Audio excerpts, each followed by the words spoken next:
Hey everybody, before we get into this episode of the Feel Good podcast, I want to just give you a few tips on how to make listening to these more efficient, because they are a bit lengthy. First, you can go to settings right under the video, and you can increase the speed.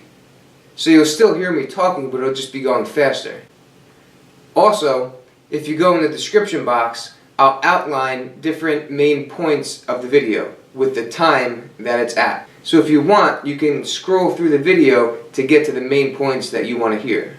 And one last thing, the references at the end, they're not meant to try to make myself look like this big researcher that can stuff all these references in a presentation.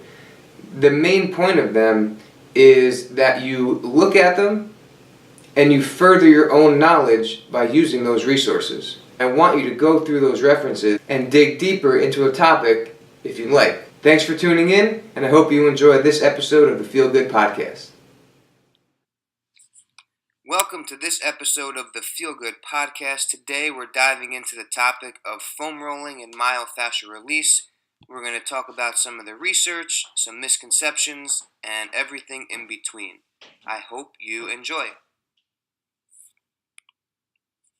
As always, before starting any of these techniques, be sure to check up with a qualified healthcare practitioner.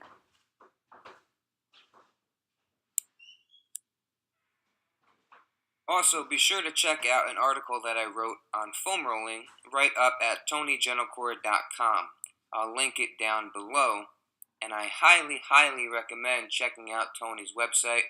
He's putting out a lot of great content covering everything in strength, conditioning, exercise, fitness. Be sure to check out his website. It's a great resource.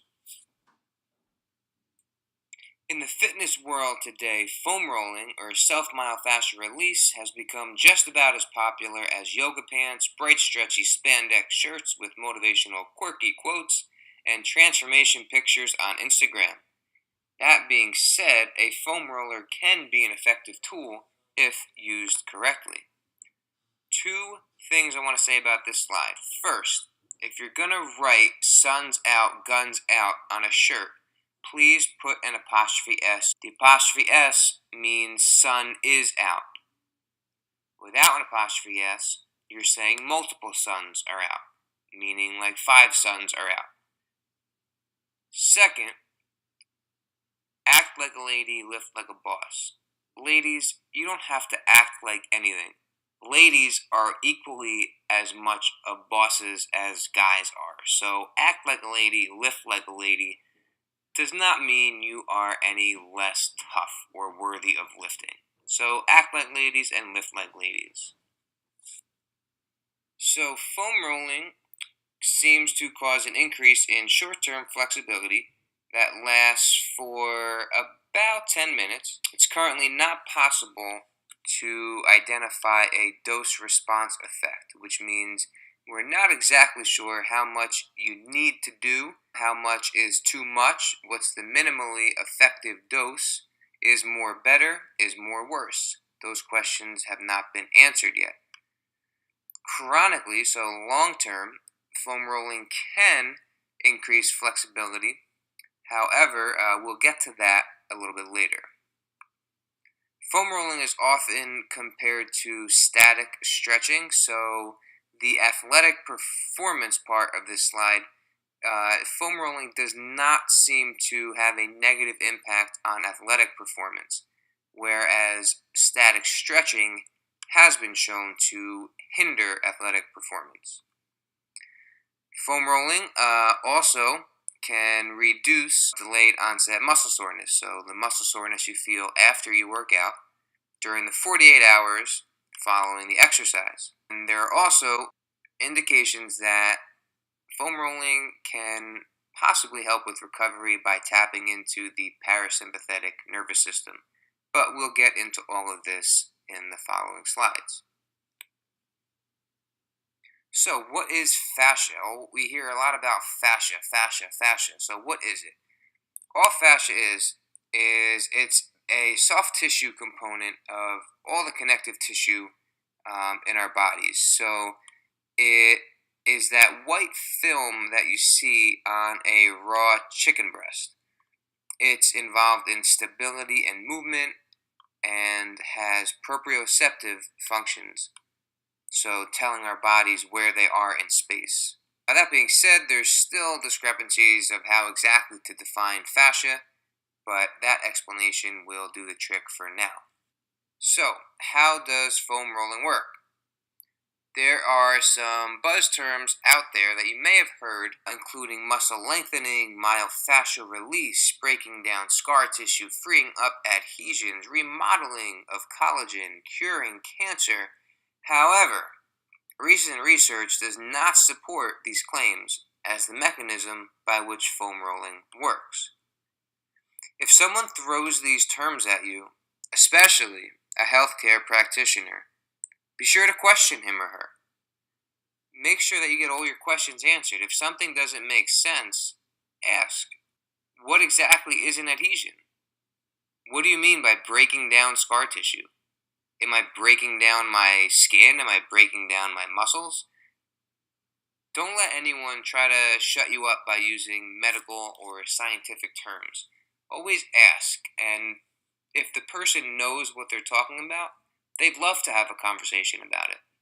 And also, something that is very important for any professional is learning how to say, I don't know, but I will do my best to find an answer for you.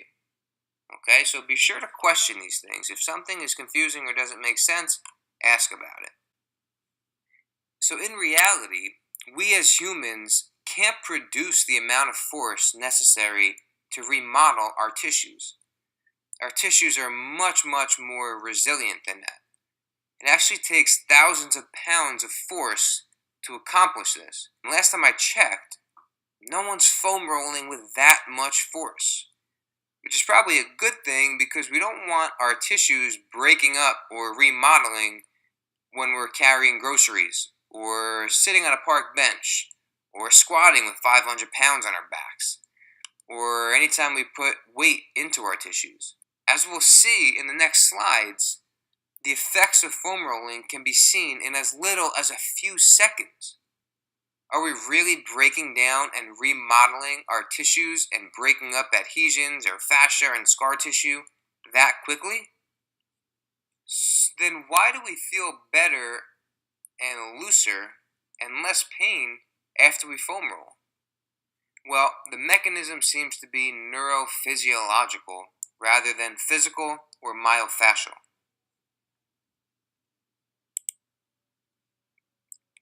Let me explain what I mean. Foam rolling induces a global decrease in muscle tone. Muscle tone is that continuous passive contraction of a muscle controlled subconsciously by the brain. In other words, tone is a muscle's resistance to passive stretch.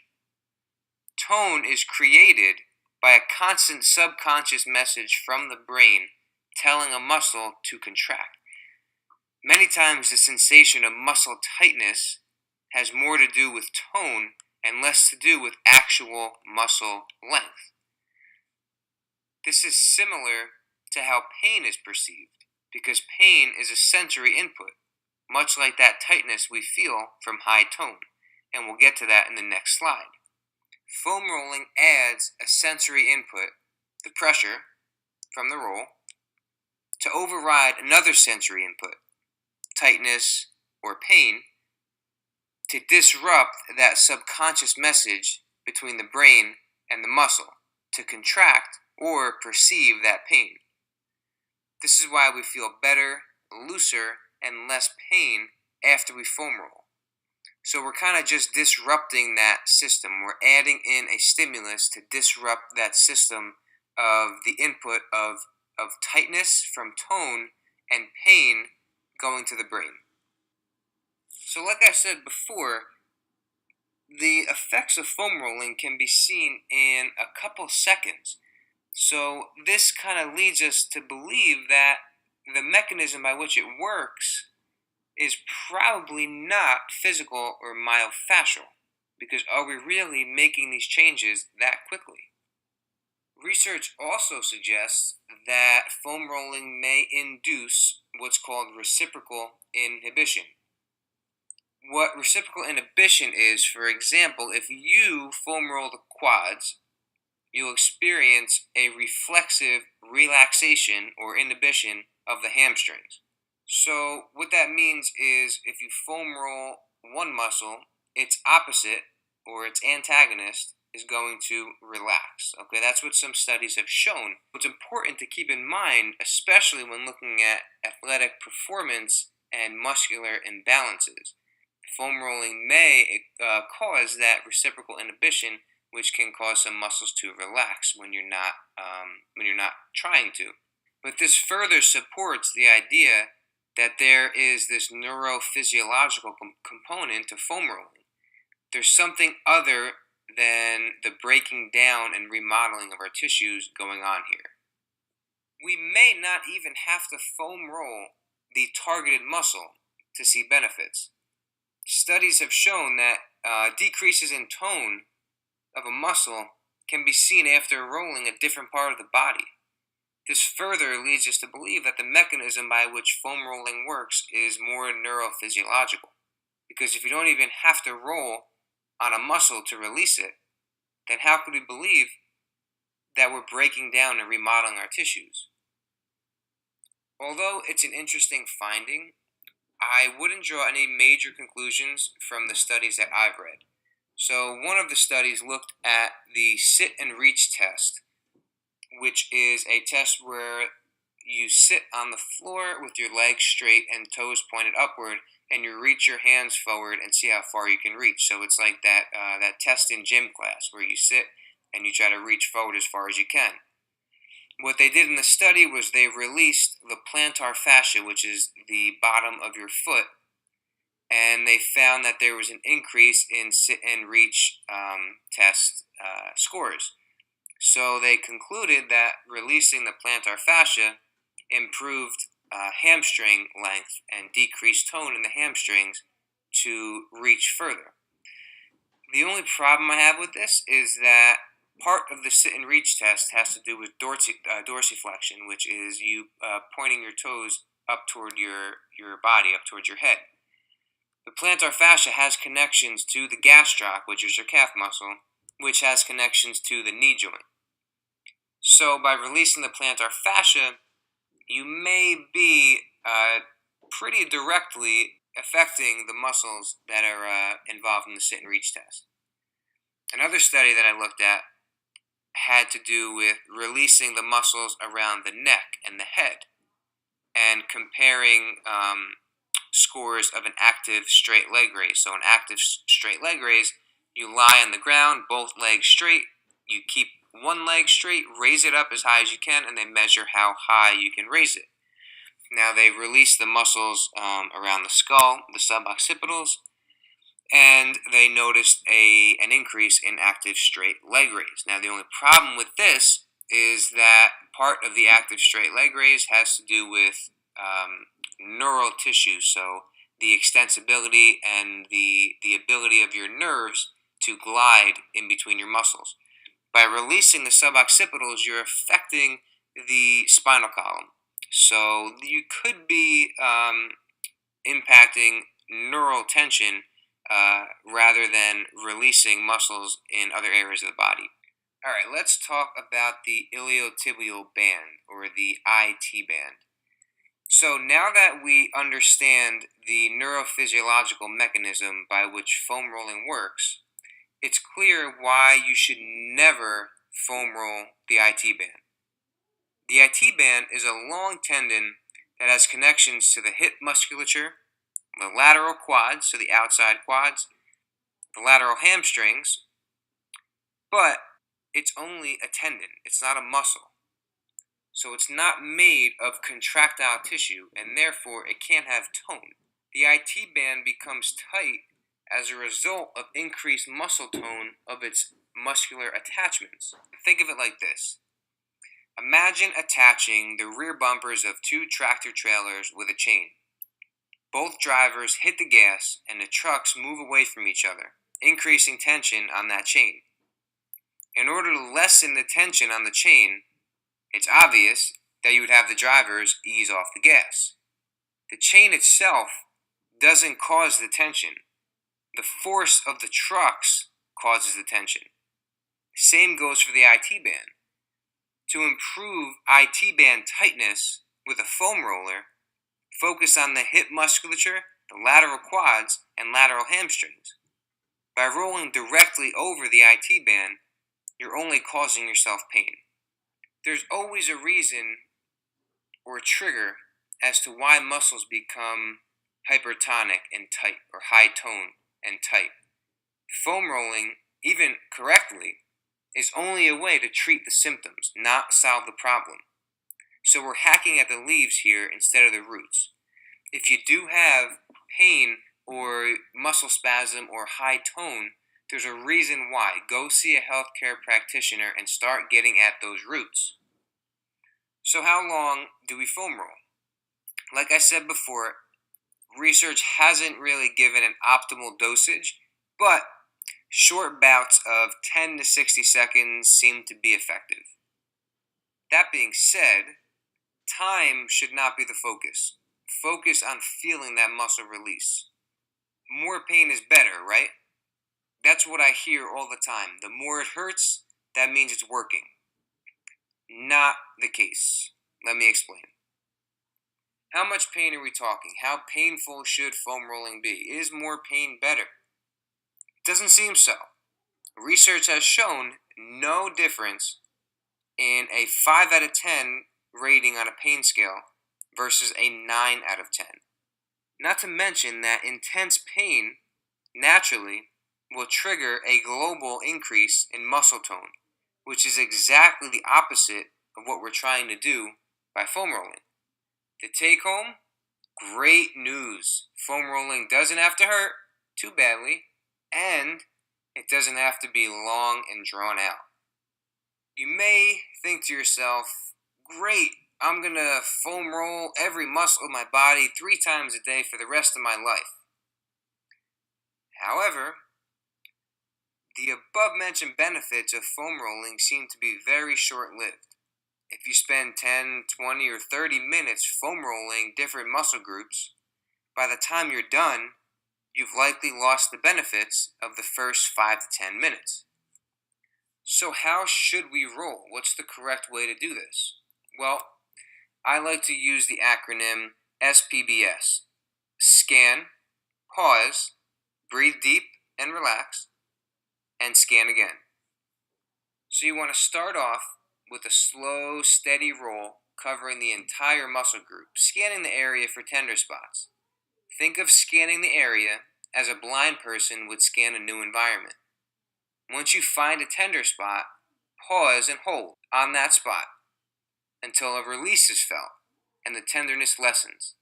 Add some deep breathing while holding on that tender spot to further assist in that release. Follow this up with another slow, steady roll over the entire muscle, just like you started. So when should we foam roll? Should we foam roll as a warm-up? Should we foam roll as a cool-down? Foam rolling can definitely be used in an effective warm-up, but it's important to remember and keep in mind what to expect and what not to expect.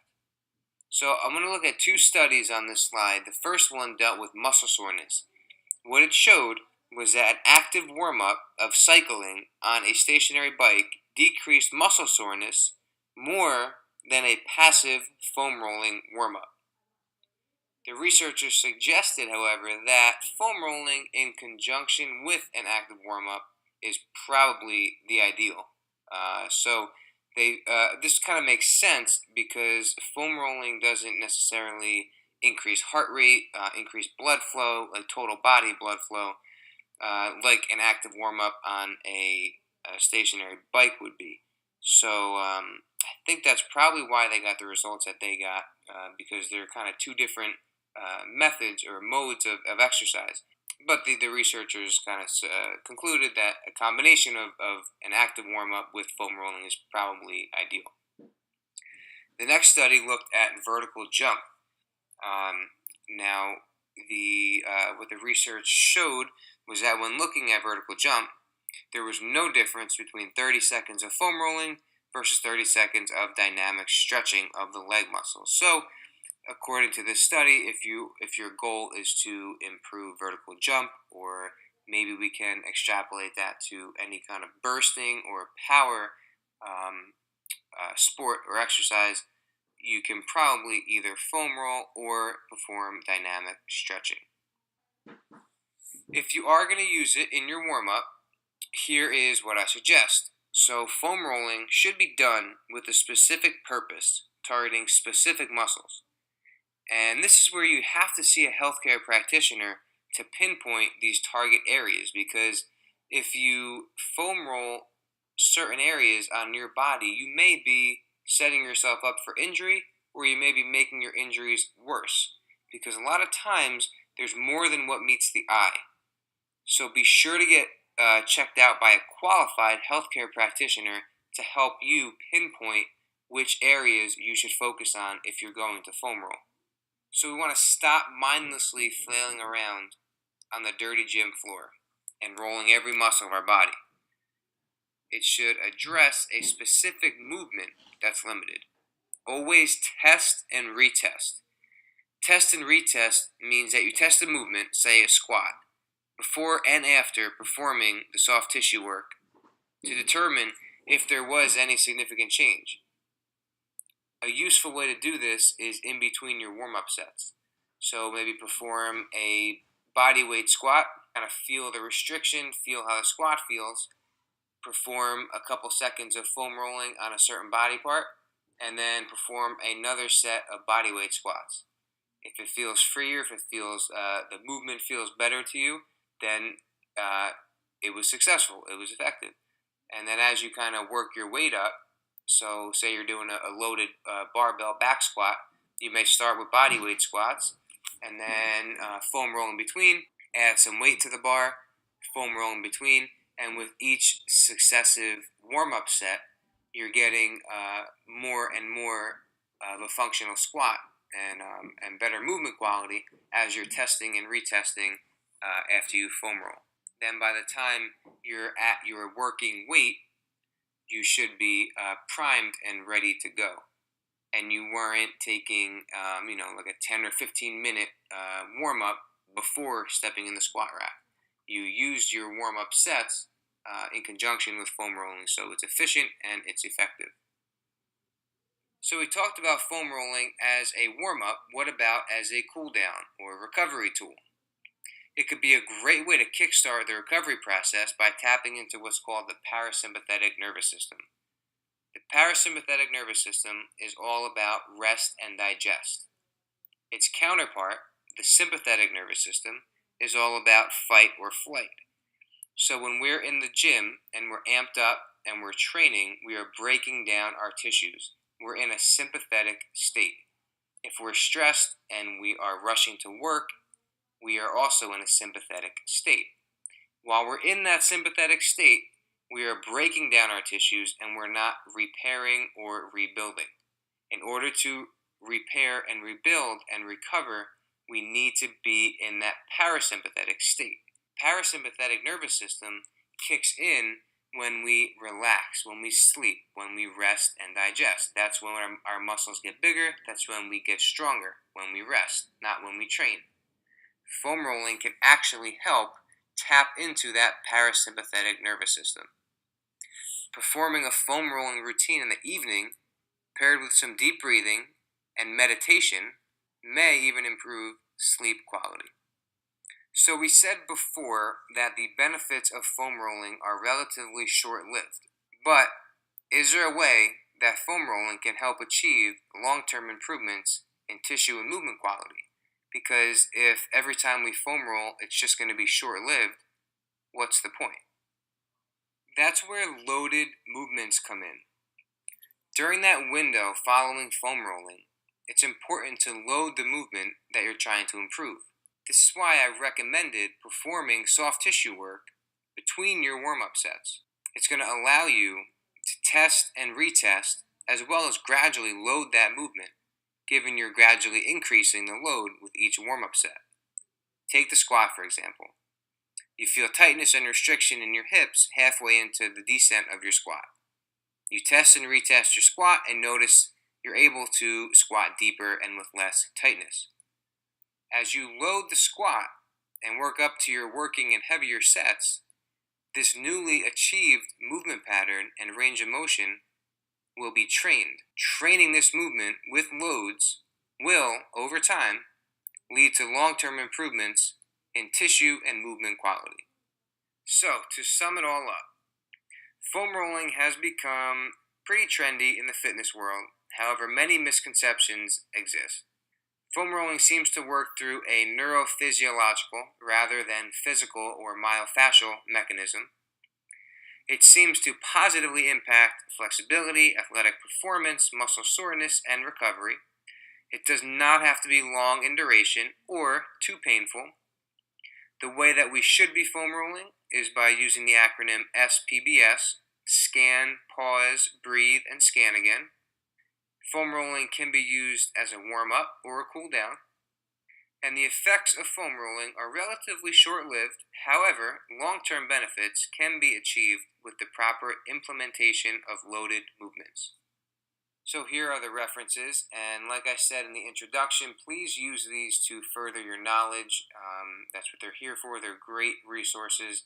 Please look into them more, continue reading about this stuff, and keep educating yourself. Thank you so much for watching. I hope this helped. Be sure to like, comment, subscribe, and we'll see you next time.